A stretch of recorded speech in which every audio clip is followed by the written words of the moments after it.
नमस्कार दोस्तों, स्वागत है आप लोगों का हमारे इस YouTube चैनल पर।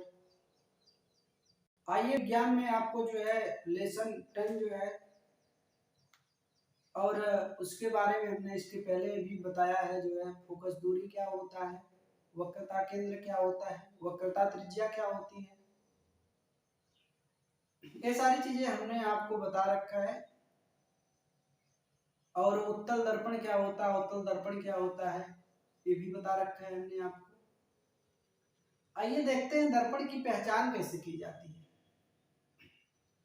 दर्पण की पहचान बेटा दो तरीके से की जाती है, स्पर्श करके किया जाता है और क्या किया जाता है, प्रतिबिंब को देख करके किया जाता है। ठीक, अब कहोगे ये तो बड़ा अनोखा लग रहा होगा कि दर्पण को देख के कैसे बता दोगे कि उत्तल है कि अवतल है। हाँ बताएंगे, वीडियो में लास्ट तक बने रहिए, बताएंगे आपको। स्पर्श करके भी बताएंगे, प्रतिबिंब देख करके भी बताएंगे, लेकिन इसके लिए आपको बेटा अपने दोस्तों को जो है वीडियो को शेयर करवा दीजिए, अपने दोस्तों को वीडियो शेयर कर दीजिए। जो नए हैं चैनल पे सब्सक्राइब कर दीजिए और चैनल पर बने रहिए। अगर वीडियो पसंद आया है तो कमेंट करके जरूर बताइए कि वीडियो पसंद आया है कि नहीं आया पसंद। बहुत मेहनत लगती है बेटा वीडियो बनाने में, आप लोगों के लिए सब कुछ करना पड़ रहा है। आइए देखते हैं प्रतिबिंब में स्पर्श कर कैसे ज्ञात करो। अगर देखोगे आप, अगर ये परावर्तक तल जो है अगर उभरा हुआ होगा, दर्पण को क्या करोगे, टच करोगे तो आपको पता चलेगा कि उभरा हुआ है। अगर परावर्तक तल इसमें आप इमेज देख रहे हो, अगर वो उभरा हुआ होगा तो क्या होगा बेटा, उत्तल दर्पण होगा। क्योंकि बड़ा अजीब बात है कि दर्पण को उभरा हुआ कैसे पता करेंगे। हाँ, अगर वो गोलीय दर्पण है, गोलीय दर्पण का कटा हुआ भाग है तो बेटा क्या रहेगा, उभरा हुआ रहेगा। तो ये क्या होता है जो है उत्तल दर्पण होगा। अब आप तो टच करोगे, उभरा है, उत्तल हो जाएगा। ठीक है, अगर परावर्तक तल उभरा होगा तो उत्तल हो जाएगा। अगर देखोगे बेटा ये दबा हुआ रहेगा, अगर अंदर थोड़ा सा पेड़ी में दबा हुआ रहेगा, अब ये जितना कटोरी है उतना नहीं दबा रहेगा लेकिन हल्का सा दबा रहेगा तो बेटा अवतल हो जाएगा। लेकिन अगर एकदम प्लेन रहेगा, देखोगे अगर इसको देखोगे तो ना दबा हुआ है ना ही उभरा हुआ है। ठीक है, ना ही दबा हुआ है और ना ही उभरा हुआ है, तो इसको क्या कहेंगे जो है, इसको जो है बेटा अवतल कहेंगे। ठीक है, तो उत्तल और अवतल में आपको पहचान हो गई जो है। ठीक, उत्तल और अवतल में आपको पहचान हो गई। तीसरा होता है बेटा समतल दर्पण होता है। अगर एकदम प्लेन है, टच करने पर वो कौन सा दर्पण होगा, समतल दर्पण होगा। ठीक है, तो उत्तल अवतल और समतल तीनों की पहचान आप अगर छू करके करना चाहें तो इन तीन तरीकों से आप कर सकते हो, उत्तल अवतल और समतल की। उत्तल की पहचान कैसे होगी बेटा, उत्तल की पहचान होगी अगर उसको टच करोगे, अगर उस पे जिस पे फोटो देख रहे हो आप, ऐसा नहीं करोगे कि पीछे से टच करोगे जिसपे कलई पेंट किया जाता है, नहीं, उस पे टच करोगे जिसपे आपका फोटो दिखाई दे रहा है तो क्या हो जाएगा बेटा, उत्तल हो जाएगा। ठीक है, अगर उभरा हुआ है तो उत्तल होगा। अगर परावर्तक तल दबा हुआ है, ठीक है, ये दबा हुआ अगर रहेगा तो क्या हो जाएगा, अवतल हो जाएगा। और अगर प्लेन है तो वो क्या हो जाएगा, समतल हो जाएगा। ये आपको तीन चीजें आपको स्पर्श करके जो है उत्तल अवतल और समतल दर्पण की पहचान कैसे की जाती है तो आप पता कर लोगे। अगर उभरा होगा तो उत्तल, दबा होगा तो अवतल और प्लेन होगा तो समतल हो जाएगा। इसी तरीके से बेटा प्रतिबिंब देख करके कैसे पता करोगे कि क्या होता है। अब प्रतिबिंब देखकर पता करने के लिए आपको क्या करना है, शीशे के दर्पण के सामने खड़ा हो जाना है। दर्पण के सामने खड़ा हो जाना है, दर्पण से धीरे धीरे दूर जाइए देखते हुए दर्पण में क्या हो रही है प्रक्रिया। अगर दर्पण से आप दूर जा रहे हैं बेटा धीरे धीरे, और आपका दर्पण में प्रतिबिंब धीरे धीरे छोटा हो रहा है तो उत्तल दर्पण हो जाएगा। समझिए बात को क्या कह रहे हैं। दर्पण के सामने आप खड़ा हो जाइए और धीरे धीरे दूरी बनाइए दर्पण से, देखते हुए चित्र में, शीशे में। अगर आपका प्रतिबिंब छोटा होता जा रहा है धीरे धीरे तो कौन सा होगा? उत्तल होगा। अगर आप दूर जा रहे हैं और प्रतिबिंब क्या हो रहा है, प्रतिबिंब जो है बड़ा होता जा रहा है तो अवतल होगा।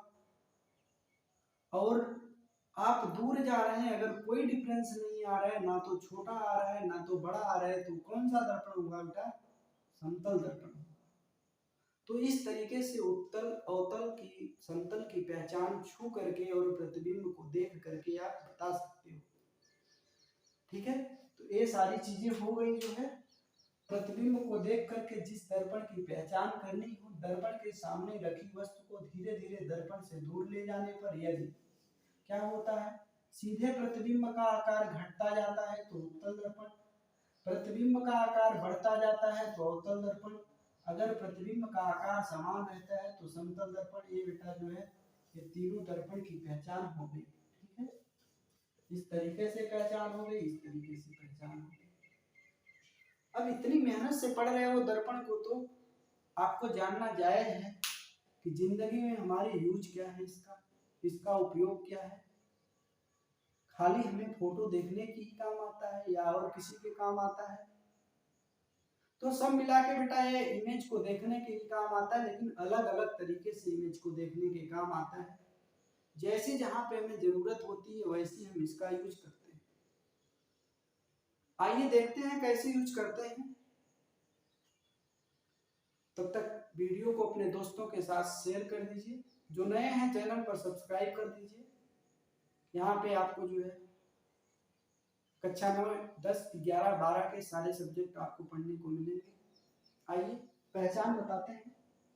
अगर आपको अवतल दर्पण का उपयोग कहाँ पे होता है तो आप जान सकते हैं। आप ऑब्जर्व करिए, हमने क्या कहा अवतल दर्पण के लिए। अगर आप प्रतिबिंब से दूर जा रहे हैं, बड़ा दिखाई दे रहा है, यानी कोई दूर है और उसको तुम्हें क्या करना है, बड़े में देखना है, तो उसके लिए बेटा क्या करोगे, उत्तल दर्पण का प्रयोग करोगे। ठीक, यानी अवतल दर्पण का प्रयोग दाढ़ी बनाने में किया जा रहा है। अब तुम शीशे में एकदम सटके तो रहोगे नहीं, थोड़ा सा दूरी बना के शेविंग करोगे, चेहरा छोटा दिखेगा तो कट जाएगा कहीं से रेजर से, तो इसलिए उसमें अवतल दर्पण का ज्यादातर प्रयोग किया जाता है। कोई कहेगा नहीं उत्तल से करेंगे तो कर लो, तुम्हारी मर्जी, तुम बिना शीशे के बना लो। कौन कह रहा है कि तुम शीशे बनाओ? हर जगह शीशा थोड़ी नहीं हो जाएगा, बिना शीशा का भी कहीं अपना शेविंग करते होगे, कमेंट कर दो। अब देखो कान, नाक, गला के आंतरिक भागों को देखने के लिए, कान में बेटा क्या होता है, कान के अंदर बहुत छोटी छोटी चीजें होती, दिखाई नहीं देती, लेकिन उसको बड़ा करना है। ठीक है, छोटी चीजें को दूर से ही बड़ा देखना है तो क्या करेंगे, हम अवतल दर्पण का प्रयोग कर लेंगे। ऐसे ही steamer, motor car, rail engine आदि में जो है, कहोगे इसमें क्यों ऐसे किया जाता है, तो इसमें दूर की वस्तुएं क्या है, हमें दूर है वस्तुएं बड़ी दिखाई दे। ठीक है, यानी वो बड़ी दिखाई दे, दूर है तब भी बड़ी दिखाई दे। ठीक है, छोटी छोटी वस्तुएं क्या है, दूर है तभी बड़ी दिखाई दे, तो इसलिए प्रयोग किया जाता है। आगे उत्तल दर्पण का प्रयोग क्या होता है, उत्तल दर्पण में मोटर कार व चालक के बगल में सड़क पर लगे लैंप में। अब कहोगे ये मोटर कार और कार चालक के बगल में क्यों लगा होता है, तो हमें पता है कि जो अवतल उत्तल दर्पण है, जितना दूर रहेगा फोटो उसका छोटा दिखाई देगा। अब बताओ बगल में इतना बड़ा शीशा लगा है, बड़ा सा शीशा तो लगेगा नहीं, छोटा सा शीशा लगेगा। अब उस छोटे शीशे में देखोगे, बाइक चलाए होगे, 4 व्हीलर चलाए होगे, तो देखते हो पीछे की सारी जनता दिखाई देती है। यानी उत्तल दर्पण क्या करता है, बड़े एरिया को एक छोटे से एरिया में कवर करने की कोशिश करता है। तो इस तरीके से बेटा ये उत्तल दर्पण और अवतल दर्पण की जो है प्रयोग भी आपने समझ लिया। क्या क्या चीजें आप सीखे जो है बहुत। ठीक है, नोट करिए, आप दर्पण को पहचानना सीख गए। कितने तरीके से, 2 तरीके से पहचानना सीख गए, स्पर्श करके, प्रतिबिंब को देख करके, उसका यूज कहाँ होता है। ठीक है, ये सारी चीजें आप सीख गए। आइए चलते हैं।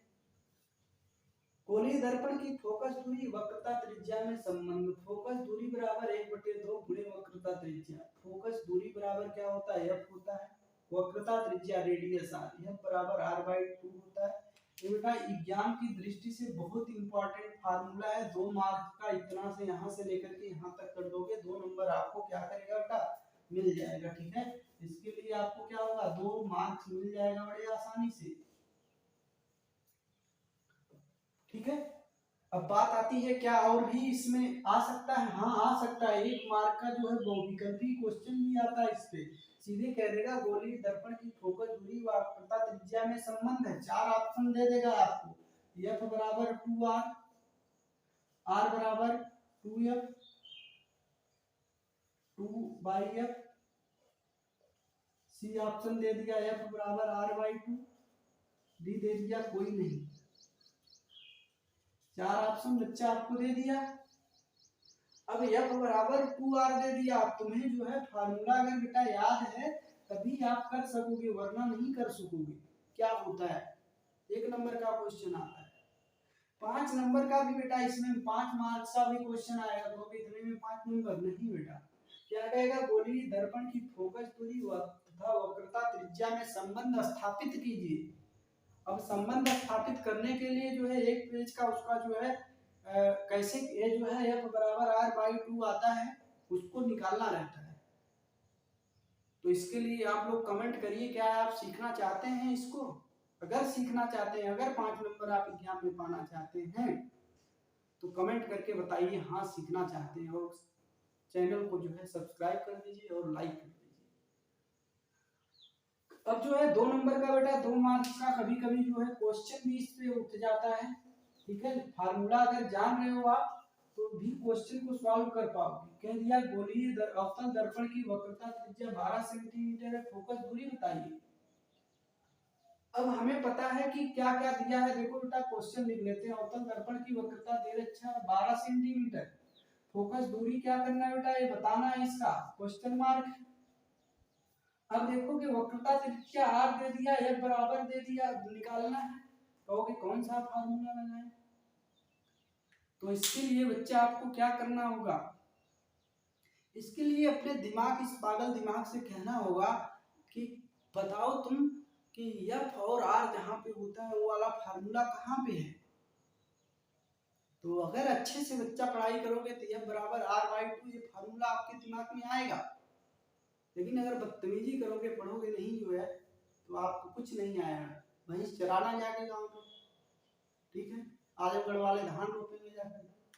ठीक है, तो ये क्या हो जाएगा, f बराबर r/2 हो जाएगा। तो f बराबर r/2 फार्मूला, r का वैल्यू यहाँ से पता है 12 सेंटीमीटर है, 2 नीचे है, 2 × 12 यानी फोकस दूरी क्या आ गया, 6 सेंटीमीटर। ठीक, आपके लिए होमवर्क है बेटा, कमेंट सेक्शन में आंसर कर बताइएगा। उत्तल दर्पण की फोकस दूरी 12 सेंटीमीटर दे दिया है, वक्रता त्रिज्या आपको बतानी है। ठीक, क्वेश्चन है होमवर्क है, उत्तल दर्पण की फोकस दूरी 12 सेंटीमीटर है, उसकी वक्रता त्रिज्या बताइए।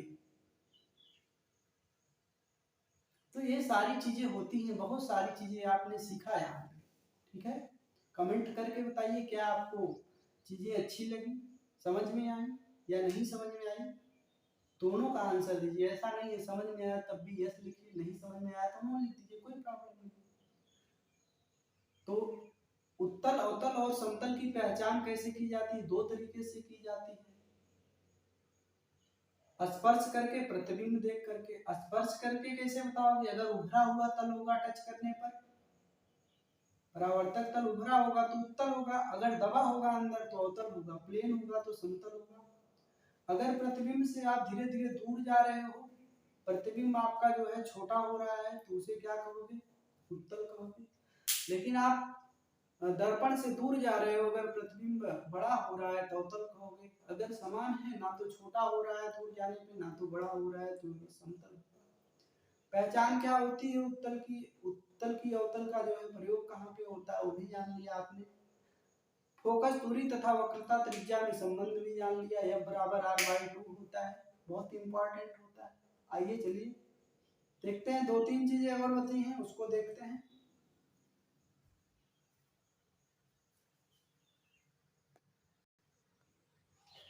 देखिए दोस्तों, क्या है, गोलीय दर्पण की फोकस दूरी, दर्पण से वस्तु की दूरी तथा प्रतिबिंब की दूरी में संबंध बताना है आपको।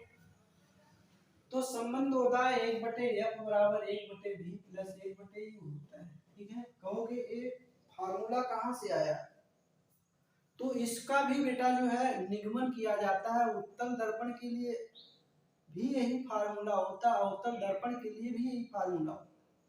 लेकिन कुछ चीजें अलग होती हैं। अब अलग क्या होती हैं उसको निगमन करने पर कैसे कैसे आता है उसके लिए जानना पड़ेगा। अगर आप जानने के इच्छुक हैं तो कमेंट बॉक्स में कमेंट करके बताइए, यस सर 1/f बराबर 1/v प्लस 1/u का निगमन करके हमको बता दीजिए। और ये इम्पोर्टेंट भी है, क्वेश्चन जो है एग्जाम में जो है 5 नंबर का पूछा जाता है। तो अगर आप जानने के इच्छुक हैं तो कमेंट बॉक्स में बेटा कमेंट करके बताइए। आइए देखिए क्या है चीजें। गोलीय दर्पण की फोकस दूरी, वस्तु की दूरी तथा प्रतिबिंब की दूरी में संबंध। ये बहुत ही मोस्ट इंपॉर्टेंट फार्मूला है। इस पे जो है क्वेश्चन जो है परीक्षा में 100% आता है। ठीक है, या तो 5 नंबर का जो है इस टाइप का बेटा क्वेश्चन आएगा, या तो 5 नंबर का इसका जो है निगमन करने के लिए आता है। तो बहुत ही एग्जाम्पल जो है ये जो है फार्मूला जो है परीक्षा की दृष्टि से इम्पोर्टेंट चीजें क्या होती है समझ लेते हैं। जहां पे क्या क्या चीजें होती हैं, ये जो एफ होता है बेटा दर्पण की फोकस दूरी होती है। दर्पण की फोकस दूरी होती है। ये जो भी होता है बेटा क्या होता है, दर्पण से प्रतिबिंब की दूरी होती है।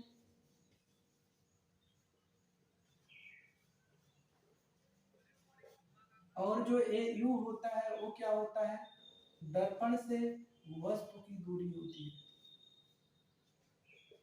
ये चीजें होती हैं। तो आप समझ पा रहे होंगे, फार्मूला याद कर लेने से आपका काम नहीं चल पाएगा। चीजों को, छोटी छोटी चीजों को बारीकी से आपको समझना पड़ेगा कि यह जो होता है वो दर्पण की फोकस दूरी होती है। ठीक है, भी क्या होता है, दर्पण से प्रतिबिंब की दूरी होती है। यू क्या होता है, दर्पण से वस्तु की दूरी होती है। ये 3 चीजें होती हैं। तो आप ये चीजें समझिए। इस फार्मूले को याद करने के साथ साथ इन चीजों को समझेंगे तभी क्वेश्चन में आप जान पाएंगे कि फोकस दूरी कहाँ है, कहाँ वस्तु की दूरी है, कहाँ प्रतिबिंब की दूरी है, क्या निकालना है। अब देखिए बेटा, ये नोट करके चीजें लिख लीजिए, ये भी इम्पोर्टेंट है कि एफ कब धनात्मक होगा, यू कब धनात्मक होगा, भी कब धनात्मक होगा, एफ यू भी जो है कब ऋणात्मक होंगे, कहाँ धनात्मक होंगे, उत्तल के लिए कब धनात्मक होगा या अवतल के लिए कब कैसा होगा। ये सारी चीजें आप जानिए। तो अगर कोई भी दर्पण है बेटा, अब ये चीजें समझ लो क्या होता है जो है, अगर कोई चीजें हैं जो है ये तुम्हें पता है कि अगर इधर जाओगे तो हमें क्या मिलेगा, धनात्मक मिलेगा। इधर आओगे तो क्या मिलेगा, ऋणात्मक मिलेगा। इधर जाओगे तो धनात्मक मिलेगा, इधर आओगे तो ऋणात्मक मिलेगा। ये चीजें समझ पा रहे होंगे आप। अगर नहीं समझ पा रहे हैं तो आप मेरे मैथ के जो है बहुपद एक्सरसाइज में जाइए, जो है आपको ये सारी चीजें जो है मिलेंगी, जो है किधर प्लस होगा किधर माइनस होगा। बस यहाँ पे बता देते हैं, इधर प्लस होगा इधर माइनस, इधर प्लस होगा इधर माइनस होगा। अब देखो बेटा, वस्तु की स्थिति हमेशा बाईं ओर होती है, अतः u का मान हमेशा ऋणात्मक होता है। हमेशा कहने का मतलब चाहे उत्तल दर्पण हो चाहे अवतल दर्पण हो, दोनों के लिए बेटा u का मान, u क्या होता है, वस्तु, दर्पण से वस्तु की दूरी होती है। हमेशा उसको ऋणात्मक रखेंगे क्योंकि वस्तु जब भी देखोगे तो ये वस्तु जो है दर्पण के बाईं तरफ हमेशा होती है। ठीक, दूसरी बात आती है दर्पण से जो फोकस दूरी होती है ये 2 तरीके से होती है। अवतल दर्पण होगा तो बेटा ऋणात्मक होगी, उत्तल दर्पण होगा तो धनात्मक होगी। ये छोटी छोटी चीजें आपको लग रही होंगी बच्चा, लेकिन बहुत इंपॉर्टेंट चीजें हैं, बहुत बारीकी से याद रखना होगा आपको। तो 1/f बराबर 1/v प्लस 1/u होता है। जो f होता है वो क्या होता है बेटा, f जो होता है दर्पण की फोकस दूरी होती है। u जो है दर्पण से वस्तु जहां रखा होता है, जैसे दर्पण यहाँ पे है, वस्तु आप जहाँ पे है वहां पे है, तो यहाँ से लेकर के आपके यहाँ तक दूरी जो है क्या हो गई, दर्पण की फोकस दूरी, दर्पण से वस्तु की दूरी। प्रतिबिंब कहाँ पे बन रहा है, वो क्या होता है, दर्पण से प्रतिबिंब की दूरी भी होता है। तो आप दो चीजें जान गए, बाई यानी यू तो हमेशा बेटा ऋणात्मक रहेगा, यह अवतल के लिए ऋणात्मक रहेगा और उत्तल के लिए बेटा धनात्मक रहेगा। अब ये जो यदि प्रतिबिंब की स्थिति ज्ञात हो, प्रतिबिंब की स्थिति ज्ञात है अगर क्वेश्चन में, ठीक है, तो दर्पण के सामने पहली चीज यहाँ पे जो है क्या है, दर्पण के सामने प्रतिबिंब के लिए v का मान ऋणात्मक रखा जाता है तथा दर्पण के पीछे बने प्रतिबिंब के लिए v का मान क्या होता है, धनात्मक रखा जाता है। ठीक है, यानी अगर सामने बने प्रतिबिंब के लिए v का मान ऋणात्मक, यानी प्रतिबिंब जो है क्या है, दर्पण के इधर सामने ही बन पा रहा है, ठीक है, तो क्या रखेंगे, v जो है निगेटिव रखेंगे। लेकिन अगर दर्पण के पीछे बन रहा है, इधर बेटा प्रतिबिंब बन रहा है, तो इसका मान क्या रखोगे, पॉजिटिव रखोगे। समझ पा रहे होगे क्यों रखेंगे। अगर बेटा ये दर्पण है मेरा, ठीक है, अगर मेरा जो है प्रतिबिंब इधर बन रहा है, प्रतिबिंब इधर बन रहा है, जायज इधर निगेटिव होगा, यानी v का मान निगेटिव। अगर इधर बन रहा है बेटा, यानी इधर पॉजिटिव होता है, यानी v का मान बेटा क्या हो गया मेरे लिए, पॉजिटिव हो गया। तो दोनों चीजें आप समझ पा रहे होंगे कि अगर दर्पण जो है, दर्पण प्रतिबिंब को सामने बना रहा है, सामने प्रतिबिंब बन रहा है, तो क्या होगा, जो है नेगेटिव होगा। अगर दर्पण के पीछे बन रहा है वो कैसा होगा, पॉजिटिव होगा। आप कहोगे ये कैसे हो रहा है, तो ये चीजें बेटा आभासी होती है, ठीक है। अगर सामने बन रहा है, बहुत दूर बन जा रहा है प्रतिबिंब और नहीं देख पा रहे, तो उसको पीछे इमेजिन कर लेते हैं, तो उसको आभासी बोला जाता है। तो इस दशा में जो है पॉजिटिव आता है। तो ये सारी चीजें क्या हो गई, वस्तु यू हमेशा ऋणात्मक, या अवतल के लिए ऋणात्मक, उत्तल के लिए धनात्मक। अगर प्रतिबिंब बेटा सामने बन रहा है तो v को ऋणात्मक लेते हैं, अगर पीछे बन रहा है तो कैसा लेते हैं, जो है दर्पण के पीछे बन रहा है तो कैसा लेंगे, जो है इसको धनात्मक लेते हैं। अब प्रतिबिंब का रेखीय आवर्धन, ये भी बेटा कम इंपॉर्टेंट नहीं होता है।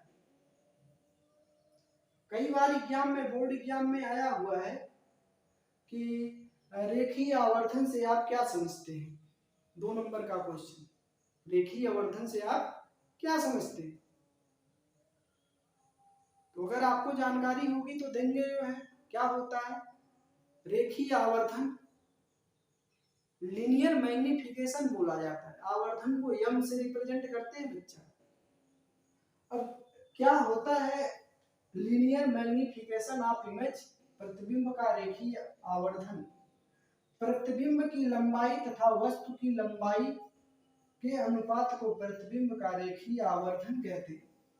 ठीक, क्या कह रहा है, प्रतिबिंब की लंबाई कह रहा है, प्रतिबिंब की लंबाई, प्रतिबिंब यानी इमेज आई, वस्तु की लंबाई यानी ऑब्जेक्ट, यानी वो, यानी अगर कहें तो आवर्धन, क्या कह रहे हैं, देखो आवर्धन जो होता है प्रतिबिंब की लंबाई तथा वस्तु की लंबाई के अनुपात को, प्रतिबिंब की लंबाई अनुपात वस्तु की लंबाई, आवर्धन।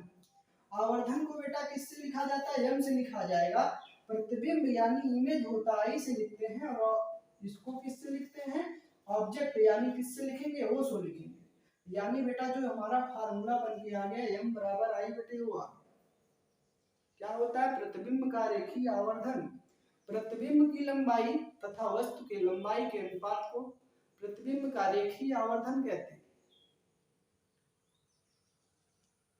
अब क्या होता है, आवर्धन को m से, मैग्निफिकेशन m से रिप्रेजेंट करते हैं, इमेज प्रतिबिंब की लंबाई, इमेज यानी I से, ऑब्जेक्ट को से m बराबर I बटे ओ। इतने तक ही बातें आपको सीमित नहीं रहती है।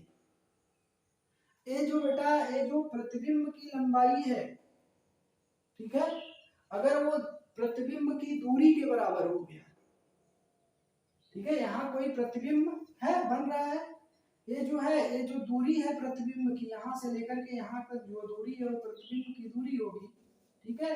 v जो है वो किसके बराबर हो गया, जो i के बराबर हो गया। यहाँ मान लो ऑब्जेक्ट रखा है u है, u जो है वो किसके बराबर हो गया, ऑब्जेक्ट के बराबर हो गया। यानी ये जो i है m बराबर i बटे o, i जो है प्रतिबिंब की दूरी v के बराबर हो गया और वस्तु की दूरी u हो। ये लिखा, यदि दर्पण से बने प्रतिबिंब की दूरी v हो तथा वस्तु की दूरी u हो, यानी जो प्रतिबिंब की लंबाई m जो है वो कितनी हो जाए, v हो जाए, ठीक है, और वस्तु की दूरी u हो जाए, तो ये वही फार्मूला जो है यहाँ पे m बराबर i बटे o v बटे u के बराबर हो जाता है, ठीक है। यानी यहाँ से दो चीजें भी लिख सकते हो, m बराबर i बटे o तो जानते ही होगे, m बराबर v बटे u भी हो सकता है, हमेशा बेटा नहीं होगा, बस इस परिस्थिति में होगा, इसको आपको ध्यान में रखना होगा, ठीक है। और तीसरा फार्मूला यहाँ से बन जाएगा i बटे o बराबर v बटे u। अब कहोगे तीनों यूज कहाँ पे करेंगे, जैसी जहाँ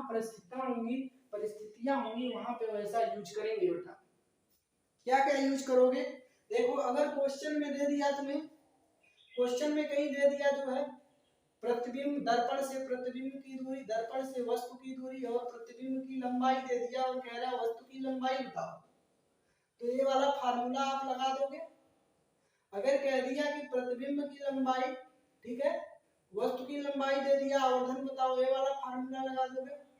अगर कह दिया जो है बेटा कि हमें बताओ जो है यहाँ दे रखा है कि प्रतिबिंब की दूरी और वस्तु की दूरी और क्या करो तुम आवर्धन बताओ, तो इस तरीके से तीनों फार्मूले का आप यूज कर सकते हैं। देखिए एग्जांपल देखते हैं, यूज कहाँ होता है, मात्र फार्मूला जान लेने से जो है ये चीजें आपकी खत्म नहीं हो जाती है, ठीक है। आप तो जान गए जो है 1/f बराबर 1/v प्लस 1/u होता है, f बराबर दर्पण की फोकस दूरी, v बराबर प्रतिबिंब की दूरी दर्पण से, u बराबर प्रतिबिंब से दर्पण से वस्तु की दूरी होता है।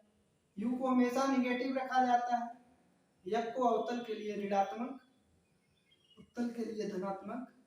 अगर प्रतिबिंब v का मान, अगर प्रतिबिंब दर्पण के सामने बन रहा होगा निगेटिव लेंगे, अगर दर्पण के पीछे बन रहा है तो पॉजिटिव लेंगे। रेखीय आवर्धन क्या होता है, रेखीय आवर्धन बेटा जो है प्रतिबिंब की लंबाई तथा वस्तु की लंबाई को के अनुपात को रेखीय आवर्धन कहते हैं। m बराबर i बटे u होता है। और चीजें आगे जो है यहीं तक नहीं रह जाती हैं। अगर कह रहा है कि जो अगर i जो है v के बराबर हो जाए, o जो है u के बराबर हो जाए, तो बराबर कर दो ना, i की जगह v रख दो, o की जगह u रख दो, क्या है, ठीक है। m बराबर v बटे u बराबर i बटे o हो गया, तो ये भी फार्मूला निकल गया। यूज कहाँ पे होता है, क्वेश्चन 5 नंबर का आता है। देखो क्वेश्चन क्या है, बहुत इंपॉर्टेंट क्वेश्चन है, परीक्षा में आया हुआ है बेटा, ठीक है, 2017 में आया हुआ क्वेश्चन है। कह रहा है एक अवतल दर्पण की फोकस दूरी 10 सेंटीमीटर है। ध्यान रखना एक एक चीज, कौन सा दर्पण है, अवतल है, ठीक है। अब चीजें लिखते हुए जाते हैं। देखो एक कौन सा दर्पण है, अवतल दर्पण है। फोकस दूरी, फोकस दूरी,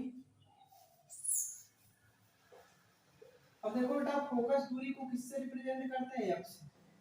अवतल दर्पण फोकस दूरी 10 सेंटीमीटर है, ठीक, 10 सेंटीमीटर है, तो अवतल दर्पण के लिए फोकस दूरी ऋणात्मक होता है, यानी -10 सेंटीमीटर, ठीक, समझ गए बात को। कुछ कुत्ते होंगे कह रहे होंगे माइनस कहाँ आया, देखो ध्यान से, अवतल दर्पण फोकस दूरी 10 सेंटीमीटर, अवतल दर्पण है बेटा, तो अवतल दर्पण के लिए देखोगे यहाँ पे क्या होता है बेटा, ये ऋणात्मक होता है, ठीक है। तो ये -10 सेंटीमीटर आ गया।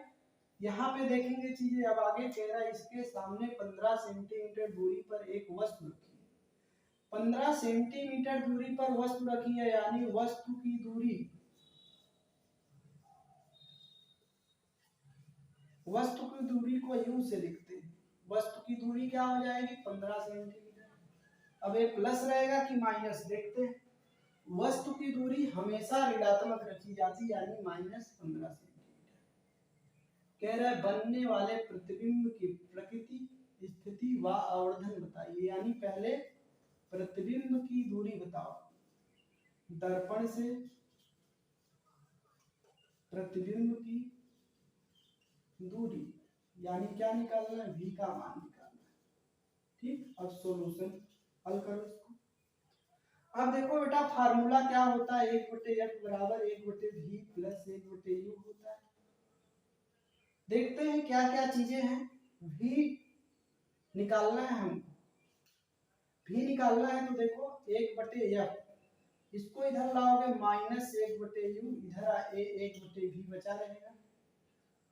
अब देखो मान रखो 1/f कहें तो माइनस 1/10, माइनस u का मान क्या है, -15 है, यहाँ से 1/v है, यहाँ से माइनस 1/10, माइनस माइनस क्या हो जाएगा, प्लस 1/15 बराबर 1/v हो जाएगा।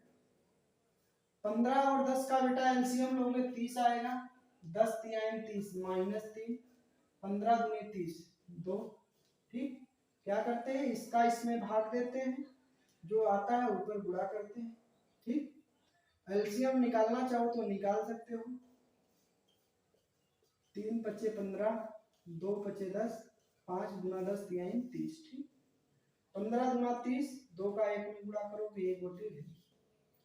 यहाँ से देखो दे 3 में से 2 घटाओगे बेटा क्या आ जाएगा, 3 में से 2 घटाओगे -1 आएगा, नीचे 30, यहाँ से 1/v, तिर्यक गुणा कर दोगे, -v इधर आएगा, इधर 30 हो जाएगा, v बराबर क्या होगा, -30 सेंटीमीटर। ठीक, अब कहोगे ये भी निकल गया। अब ये बेटा कह रहा है प्रतिबिंब की स्थिति बतानी है, यानी प्रतिबिंब की स्थिति बतानी है। प्रतिबिंब की स्थिति कैसे बताओगे, तो यहाँ आपको याद रहेगा तो आप बता दोगे। देखो क्या है, प्रतिबिंब की स्थिति ज्ञात हो तो दर्पण के सामने बने प्रतिबिंब के लिए v का मान ऋणात्मक, यानी बेटा v का मान अगर ऋणात्मक है, v का मान अगर क्या है, निगेटिव है, तो इसके लिए क्या होगा, जो है दर्पण के सामने प्रतिबिंब बनेगा।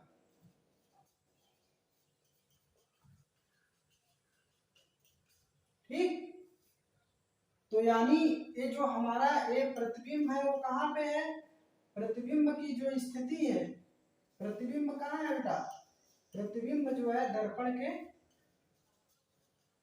सामने बन रहा है। अब क्या निकालना है बेटा, कह रहा है कि आवर्धन बताइए। आवर्धन तो फार्मूला क्या होता है, m बराबर I/O होता है। यहाँ तो I और O दोनों पता ही नहीं है, तो आपको बेटा यहाँ पे काम आएगा फार्मूला I बराबर O बराबर V/U होता है।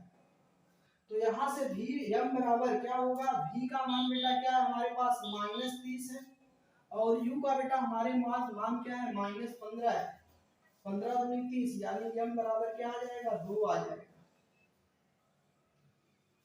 तो इस तरीके से बेटा जो है चीजें जो है आती है। ठीक है, तो इस तरीके से फार्मूले का यूज किया जा सकता है। तो आपने बहुत सारी चीजें आप सीखी, और आज का क्लास बहुत ही इम्पोर्टेंट है एग्जाम बोर्ड में, एग्जाम की दृष्टि से। तो आप लोग अवश्य इसको बहुत ही अच्छे से रिवीजन करिए। 2 चीजें अभी तक छोटी हैं, जो है f बराबर r/2 कैसे आता है, 1/f बराबर 1/v प्लस 1/u कैसे आता है, ये फार्मूला कैसे होता है, इसका उत्पत्ति कैसे होती है। अगर इसको जानना है तो आप कमेंट बॉक्स में कमेंट करके बताइए, सर जी इनको जरूरत है, और अवश्य जरूरत पड़ेगी बेटा, बिना जरूरत इसका काम नहीं चलेगा। एग्जाम में देखोगे अगर जो है पीछे का क्वेश्चन उठा के, तो हर बार एग्जाम में पूछा जाता है, तो बताएंगे भी, कमेंट करिए। आशा करते हैं आपको जो है आज का वीडियो पसंद आया होगा। जो है दोस्तों के साथ जो है वीडियो को शेयर कर दीजिए, चैनल पर जो नए हैं चैनल को सब्सक्राइब कर दीजिए। अगर वीडियो अच्छा लगा हो आप लोगों को, टीचिंग का स्किल अच्छा लगा हो, तो कमेंट कर दीजिए, अच्छा लगा लाइक कर दीजिए, अगर नहीं अच्छा लगा तो आप जो है जो कमेंट करना चाहें वो भी कमेंट कर सकते हैं, नहीं अच्छा लगा। धन्यवाद दोस्तों, तब तक मस्त रहिए, स्वस्थ रहिए, लेकिन पढ़ते रहिए, बिना पढ़े कुछ नहीं होने वाला है। धन्यवाद दोस्तों, मिलते हैं नेक्स्ट वीडियो।